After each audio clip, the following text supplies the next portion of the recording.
Waking up in a body that constantly aches with a mind that feels clouded and confused might seem like bad luck or poor health choices. But what if none of it is your fault? What if the real culprit is buried deep in your DNA, twisted and tangled by centuries of decisions made in royal courts? These weren't choices made for love or health, but for something far more dangerous: an obsession with bloodline purity, an obsession that valued lineage over life, appearance over ability, and titles over well-being. For the women of Europe's most powerful dynasties, especially the Habsburgs, this wasn't a theory. It was their everyday reality. In the royal courts of Europe, marrying your cousin or even your uncle wasn't just accepted, it was encouraged. This wasn't about romance, it was about power, territory, and divine right. But what those crowns, titles, and family crests didn't reveal were the dark legacies hidden in the blood. Legacies that women bore silently, generation after generation. Let's walk through the lives of the most tragically inbred women in history, not just as royals, but as human beings caught in a genetic experiment they never consented to. Maria Anna of Austria, the silent scholar in the shadows. Born into the Austrian branch of the infamous Habsburg dynasty in 1634, Maria Anna's life was marked from day one, not with privilege, but with pain. She didn't run and play like other children. Her spine was unnaturally curved, making it hard to breathe. Her jaw jutted out so severely she could barely eat solid food. Mealtime wasn't about nourishment, it was a physical battle of chewing and swallowing carefully cut up morsels. The palace physicians poked and prodded, offering nothing more than bloodletting and whispered prayers. No diagnosis, no solution, and never any accountability. Maria Anna wasn't just living in a palace, she was living in a historical case study. Her physical appearance mirrored portraits of her ancestors, their same jawlines, the same hunched backs, echoing across generations like a cruel joke. And behind every portrait, a family tree that wasn't a tree at all. It was a vine, twisting in on itself, looping uncle to niece, cousin to cousin, a genetic snarl disguised as nobility. Suitors, most of them her own relatives, turned away at the sight of her. Even in a world where cousin marriages were common, Maria Anna's condition was seen as too extreme. Unmarried and isolated, her short life became a symbol of royal genetics pushed too far. She died at just 32. Her official cause of death? A combination of ailments. The real cause? Centuries of inbreeding. Her body simply gave out. Joanna of Castile,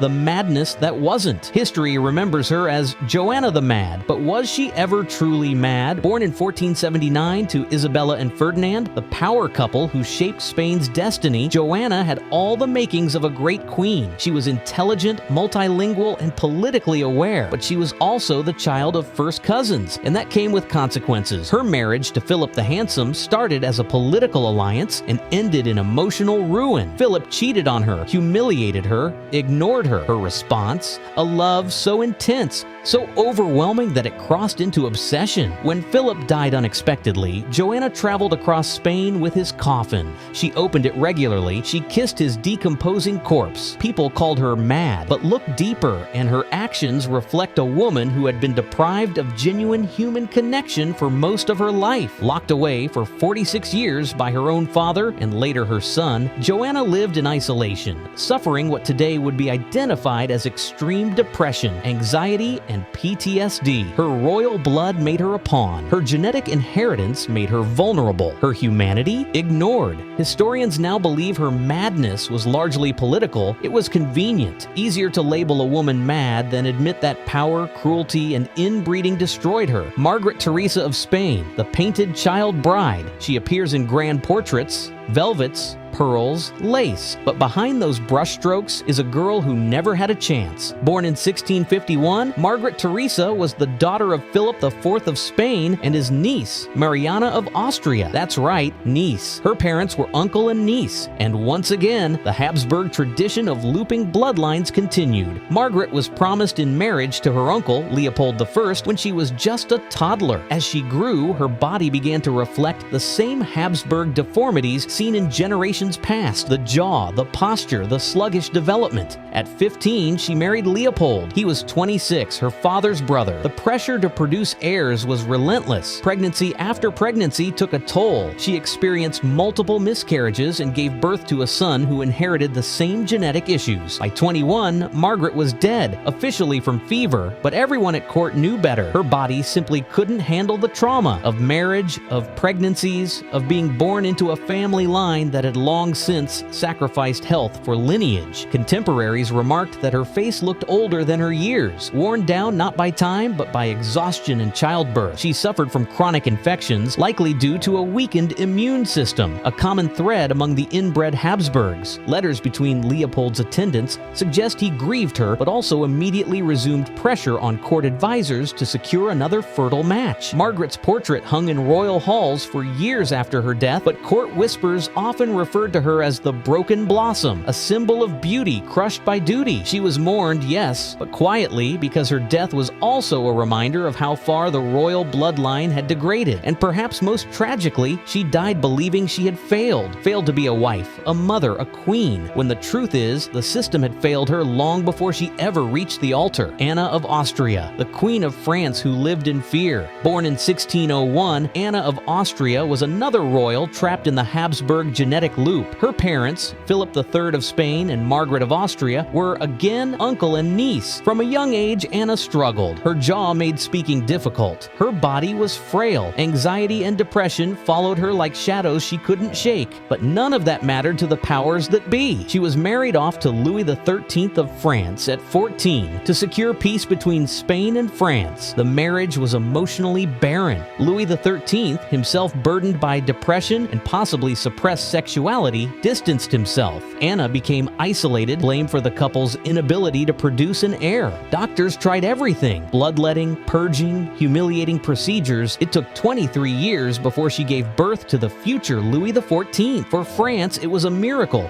For Anna, it was a brief reprieve. Her later years were marked by digestive problems, emotional breakdowns, and deep melancholy. Even after fulfilling her royal duty, her suffering never really ended. Marie Antoinette, the last Habsburg rose in France. History tends to reduce Marie Antoinette to one line: "Let them eat cake," a quote she probably never said. But beyond the revolution, beyond the glamour, her life was deeply shaped by her bloodline. Born in 1755 to Empress Maria Theresa and Francis Thurthus, Marie carried centuries of Habsburg genetics. Though not as closely inbred as others before her, the damage was still there. Her face, immortalized in portraits, showed the infamous Habsburg jaw. Her body struggled with hormonal issues, severe menstrual pain, miscarriages, and depression. Her marriage to Louis XVI troubled from the start. Both were emotionally underdeveloped. The couple didn't consummate their marriage for 7 years. Even after producing children, Marie's health and emotional stability never recovered. She suffered panic attacks, prenatal depression, and deep mood swings. Under the crushing pressure of the French Revolution, these became more pronounced. During her imprisonment, she showed signs of dissociation. She was confused,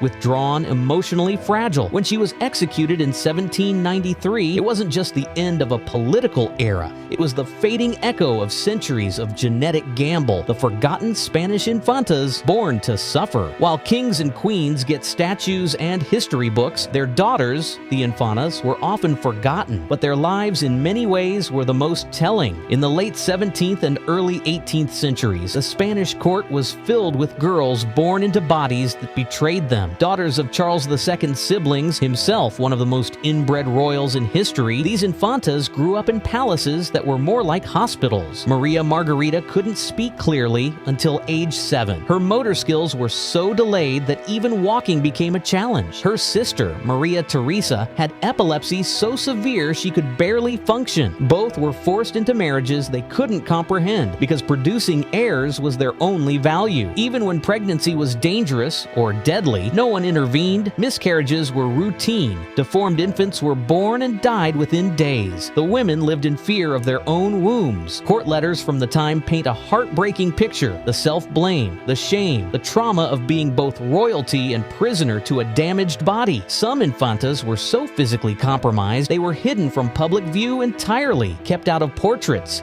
excluded from formal events, erased from memory before they were even gone. Records describe girls who couldn't hold up up their heads, who drooled uncontrollably, or who had seizures that left them unconscious for hours. Whispers within the court referred to these children as God's punishment, a cruel phrase that reflected how normalized this suffering had become. Despite their conditions, these girls were still dressed in layers of velvet and brocade, paraded as symbols of dynastic pride while privately deteriorating. Some were married off to distant relatives who treated them more like fragile assets than wives, hoping a miracle heir might emerge from a doomed union. The royal nursery was less a place of laughter than a waiting room for grief, filled with nannies who prayed more often than they played. It wasn't just bad luck. The tragedies of these women were biological. Inbreeding doesn't just look bad on a family tree. It has real, measurable effects on the human body and mind. When close relatives reproduce, harmful recessive genes, usually masked in a diverse population,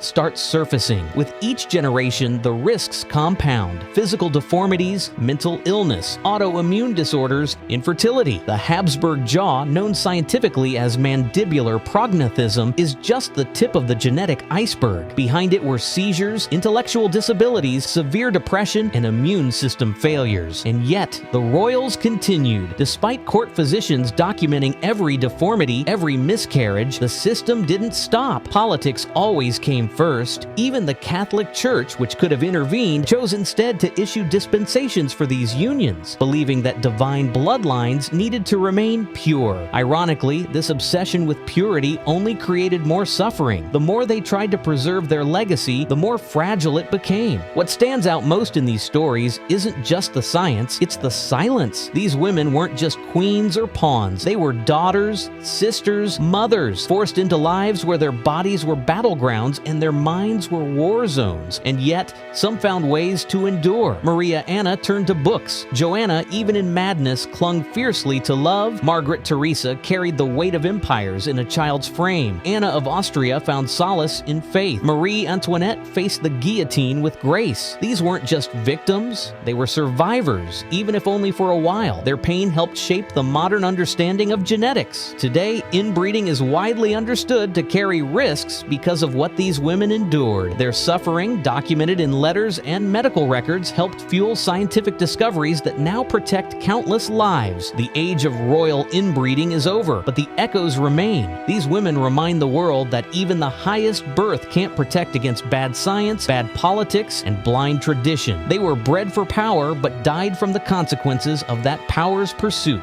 Their legacy isn't just tragedy, it's also caution, a warning about what happens when people become pawns, when tradition outweighs humanity, when purity becomes more important than compassion. They deserved better, and history should never forget that. If these stories moved you, consider sharing this video so more people can understand the human cost of royal obsession. Hit the like button, subscribe for more forgotten histories, and drop a comment to tell where you're watching from. These women's voices echo across time. Let's make sure they're heard.